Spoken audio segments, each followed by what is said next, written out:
여러분 안녕하십니까? 속보팀입니다.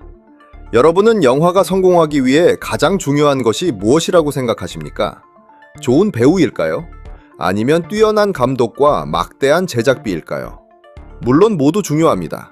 하지만 영화를 만드는 사람들은 입을 모아 이렇게 말합니다. 가장 중요한 것은 자유롭게 이야기를 할 수 있는 환경이라고 말합니다. 왜냐하면 아무리 뛰어난 감독이라도 아무리 훌륭한 배우가 있어도 다루고 싶은 이야기를 마음대로 담아낼 수 없다면 결국 비슷한 영화만 반복해서 만들어질 수밖에 없기 때문입니다. 한국 영화 역시 사회의 부조리와 현실을 다룬 작품들이 국내는 물론 해외에서도 큰 주목을 받아왔습니다. 그래서 중국 온라인에서도 오래전부터 이런 아쉬움을 이야기하는 사람들이 적지 않았습니다. 그런데 최근 중국에서 이런 분위기를 완전히 뒤흔든 영화 한 편이 등장했습니다. 바로 중국어로 특립독행, 뜻을 풀이하면 틀에 얽매이지 않는 삶입니다. 중국 내에서는 해당 영화를 원제목보다 매버릭이라 칭하고 있기 때문에 이후에는 매버릭으로 통일하겠습니다. 참고로 매버릭은 영화 탑건에서 주인공의 콜사인으로 독립적인, 개성이 강한, 틀에 박히지 않은 사람을 의미합니다. 중국에서 영화 탑건이 성공하고 영향력이 크다 보니 중국인들은 특립독행이라는 공식 제목 대신 매버릭으로 말합니다.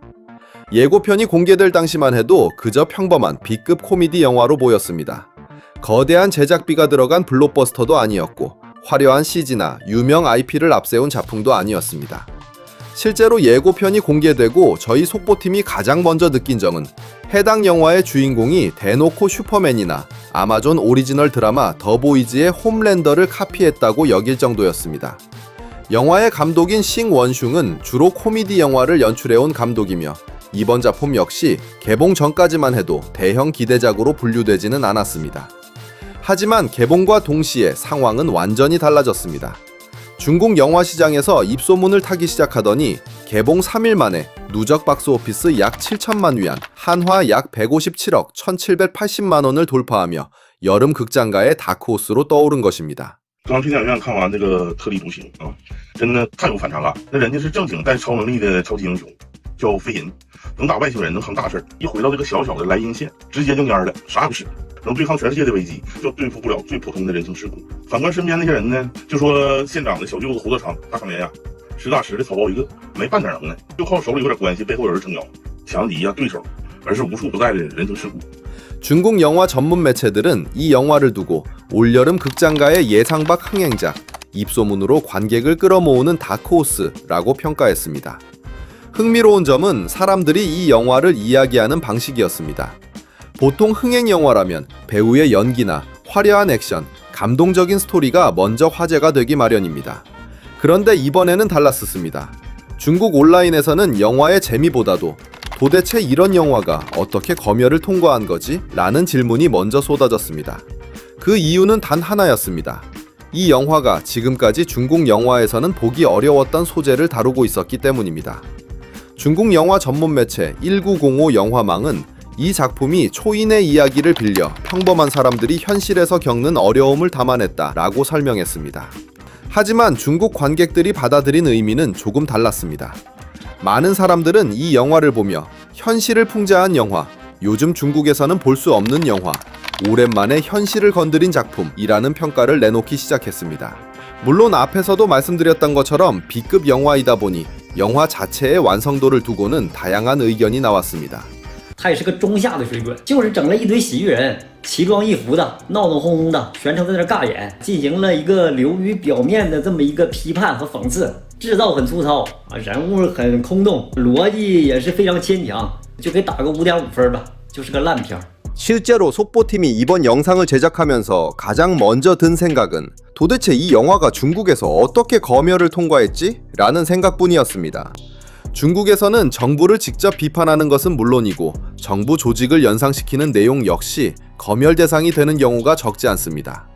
그렇다면 중국인들은 왜 이 영화를 보며 이게 정말 중국에서 개봉한 영화가 맞느냐라고 말했던 걸까요? 그 이유는 영화의 설정부터 매우 독특했기 때문입니다. 영화의 주인공은 외계인을 물리칠 정도의 초인입니다. 보통이라면 초능력으로 세상을 구하는 이야기가 펼쳐질 것 같지만 이 영화는 전혀 다른 방향으로 흘러갑니다. 주인공이 가장 힘들어했던 상대는 외계인도 괴물도 아니었습니다. 바로 중국 사회에 오랫동안 자리 잡은 불합리한 현실이었습니다. 영화 속에서 주인공은 조직을 만들기 위해 허가를 받아야 하고 각종 서류를 제출해야 하며 회의를 거듭하고 승인을 기다리고 관시, 즉 인맥이 없으면 아무 일도 해결하지 못합니다. 심지어 예고편에서 가장 큰 화제가 됐던 대사는 초인도 술부터 배워야 한다 였습니다. 이 때문에 중국 영화 전문 매체들은 이 장면을 단순한 코미디가 아니라 현실을 비튼 블랙 코미디라고 소개했습니다. 영화는 화려한 액션보다 중국 직장인이라면 누구나 공감할 현실을 계속해서 보여줍니다.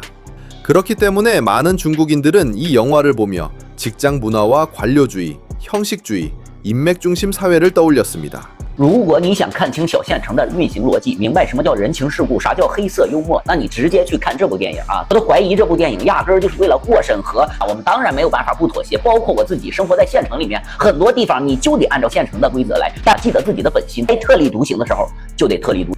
물론 영화 어디에서도 특정 기관이나 조직을 직접 지목하지는 않습니다. 특정 정치 세력을 비판하는 장면도 없습니다. 하지만 많은 관객들은 굳이 설명하지 않아도 영화가 무엇을 이야기하고 있는지 이해할 수 있었다고 말합니다. 그렇기 때문에 중국인들은 영화의 줄거리보다도 이런 표현이 중국 영화에서 가능했다는 사실 자체를 더 놀라워했습니다. 我觉得这真的是一部就是挺真实的电影。我记得以前啊，老有人说咱们国内电影的审查机制太严，也能说明咱们的审查机制在进步。因为这种电影能过审、能上映，本身就是一件特别值得说的事儿。 사실 중국에서는 오래전부터 사회 현실을 풍자하는 작품이 드물다는 아쉬움이 계속 제기돼 왔습니다. 그러면서 항상 비교 대상으로 거론된 것이 바로 한국이었습니다. 중국인들은 한국 영화의 성공을 두고 좋은 각본, 배우들의 뛰어난 연기력 때문이라고 말하지만 가장 높게 평가하는 것은 사회 현실을 숨기지 않는 영화 문화라고 말합니다. 기생충과 베테랑 등이 그러했고 최근 중국에서 불법으로 시청하면서 큰 화제가 되었던 참교육도 마찬가지입니다. 韩国电影经常拍他们社会、财阀还有 ZF 黑暗的一面，整得特别吓人。国家他们那么黑暗，按理说不应该都吓跑了吗？不应该都跑北边去了吗？毕竟北边从来不说自己多黑暗，这是为啥？ 그렇기 때문에 영화를 본 사람들은 완성도에 대해서는 의견이 갈렸지만 한 가지에서는 비교적 공통된 반응을 보였습니다. 우리도 이런 시도는 계속되어야 한다. 하지만 현실은 그렇게 간단하지 않습니다. 매버릭 역시 검열의 선을 아슬아슬하게 넘나든 작품일 뿐 이보다 더 강한 사회 풍자가 앞으로도 계속 허용될지는 아직 아무도 알 수 없습니다. 그렇다면 중국 영화계도 발전할 수 있을 거라는 희망을 가지게 된 중국인들은 어떤 중국 반응을 내놓고 있을까요? 이 영화가 검열을 통과했다는 사실이 우리가 진전을 이뤘다는 것을 의미할까요? 제가 이것이 인기를 끌겠지만 오래가지 못할 거라고 생각하는 이유는 단순히 암시하는 정도가 아니라 노골적이기 때문입니다. 실제로 많은 사람들이 소도시와의 연관성을 찾기 시작했습니다. 중국은 개방되었음에도 불구하고 여전히 형편없는 영화를 만들었었다. 검열 그 자체는 문제가 아니고 우선은 국민 전체의 삶의 질이 향상되어야 합니다. 현재로서는 10년 안에 검열을 해제될 것이라 합리적인 판단을 해봅니다. 중국에서는 영화 제작 투자금 1000만 위안 중 500만 위안이 행방불명 상태가 됩니다. 이 영화를 보고 나니 감독이 이 영화를 끝으로 감독직을 그만둘 것 같다는 생각이 들었습니다. 슈퍼맨조차도 교활해야 하고 평범한 사람들은 악당과 싸우기 위해 목숨을 걸어야 하며 규칙은 선한 사람들을 제약하기 위해 존재하는 것이다. 중국은 좋은 영화를 만들지 못하는데도 불구하고 영화 흥행 수익은 엄청나게 높습니다. 한국과 우리의 차이는 명백합니다. 우리는 이런 말은 하면 안 되고 저런 행동은 하면 안 된다는 사고방식이 모두의 머릿속에 깊이 박혀 있어서 애초부터 좋은 결과를 기대하기 어렵습니다. 게다가 이후의 검열까지 생각하면 더욱 그렇죠. 베이징, 상하이, 광저우, 선전에서 아무리 성공하더라도 고향으로 돌아가면 결국 똑같은 모습일 겁니다. 모든 곳에는 고유의 풍습과 전통이 있으니까요. 중국인들의 반응을 보면 재미있는 점이 하나 있습니다. 대부분의 중국인들은 이 영화를 보며 중국 영화도 이제 바뀔 수 있다는 희망을 이야기했습니다. 하지만 동시에 이 정도가 한계일 것이다 라는 말도 함께 하고 있었습니다. 오죽하면 중국 반응 중에 감독이 신비해질 것이다 라는 말을 돌려서 하겠습니까? 그만큼 중국인들 역시 지금의 검열 시스템이 얼마나 강력한지 누구보다 잘 알고 있기 때문입니다. 실제로 매버릭 역시 정부나 특정 기관을 직접 비판하지 않습니다. 초인을 앞세운 판타지라는 장르를 이용했고 현실을 직접 말하기보다 관객들이 스스로 떠올리도록 만들었습니다. 다시 말해 검열을 넘어선 영화가 아니라 검열의 경계선 끝까지 걸어간 영화였던 것입니다. 그렇기 때문에 중국인들이 기대하는 것처럼 앞으로 더 강한 사회풍자 영화들이 계속 등장할지는 아직 누구도 장담할 수 없습니다. 규제라는 잣대는 단 한 번만 들이대면 이후로는 더 쉽게 적용됩니다. 결국 규제를 어디에 둘 것인가의 문제일 뿐 규제 자체가 사라지기는 쉽지 않습니다. 저희 속보이는 이야기 팀원들도 과거 홍콩 영화를 굉장히 좋아합니다. 영화 채널에서 과거 홍콩 영화가 나오면 넋을 놓고 보는 팀원도 있을 정도입니다. 하지만 중국은 물론이고 현재의 홍콩 영화계가 그 시절로 돌아가는 것은 결코 쉽지 않을 것입니다.